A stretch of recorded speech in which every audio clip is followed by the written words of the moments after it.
French football লিগের ইতিহাসের সবচেয়ে সফল ক্লাবের তালিকায় বোর্দোর নাম ষষ্ঠ স্থানে। ক্লাবের ইতিহাসও অনেক সমৃদ্ধ। ১০৪ বছর ধরে পেশাদার ফুটবল খেলে আসছে তারা। জিতেছে ৬ বার লিগ শিরোপা। এমন সমৃদ্ধ ইতিহাস থেকেও ক্লাবটির করুণ পরিণতি ঠেকানো যায়নি। দেউলিয়া হয়ে ফ্রান্সের অন্যতম পুরনো ক্লাবটিকে হারাতে হয়েছে পেশাদার ক্লাবের তকমা। ফলে ফরাসি ফুটবলের আর্থিক নজরদারি সংস্থা ডিএনজিজির মাধ্যমে তৃতীয় স্তরে নেমে যাওয়ার সিদ্ধান্ত মেনে নিয়েছে তারা। ১৯২০ সালে প্রতিষ্ঠিত হয় বোর্দো ফুটবল ক্লাব। ১৯৩৭ সাল থেকে বোর্দো পেশাদার ক্লাব হিসেবেই লড়াই করে আসছে। ১৯৪৯-৫০ মৌসুমে প্রথমবারের মতো ক্লাবটি জিতে নেয় লিগ সেরার মুকুট।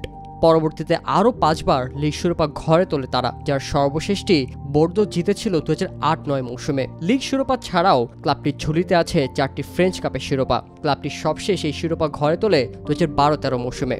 এরপর থেকে ক্লাবটি একে একে জটিলতায় ভুগতে থাকে। ২০২২ সালে দ্বিতীয় স্তরের লিগে নেমেও যায় তারা, আর এবার দেউলিয়া ও অপেশাদার হওয়ার মধ্যে দিয়ে পৌঁছে গেছে তলানিতে। লম্বা সময় ধরেই আর্থিক জটিলতায় ভুগছিল ক্লাবটি।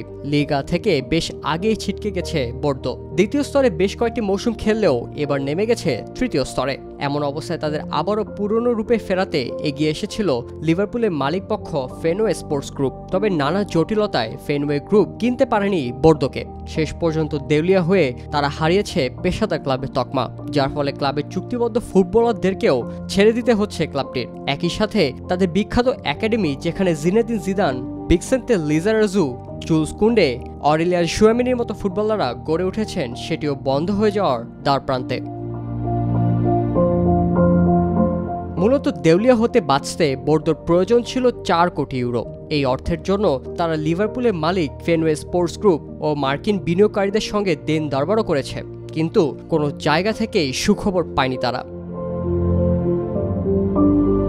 ক্লাবের পক্ষ থেকে জানানো হয়, ক্লাব পুনর্গঠনের জন্য মঙ্গলবার বোর্দোর বাণিজ্যিক আদালতে দেউলিয়া হওয়ার আবেদন করেছে ক্লাব কর্তৃপক্ষ। ফলে ক্লাবকে পেশাদার মর্যাদাও ছাড়তে হয়েছে। কারণ ক্লাব কর্তৃপক্ষ যদি পুনরুদ্ধার পরিকল্পনা ডিএনজিজিকে দেয় এবং ভবিষ্যতের অর্থনৈতিক বাস্তবতায় সেটি যদি প্রতিফলিত না হয়, তবে বড় ধরনের নিষেধাজ্ঞার মুখে পড়তে হতে পারে ক্লাবটিকে।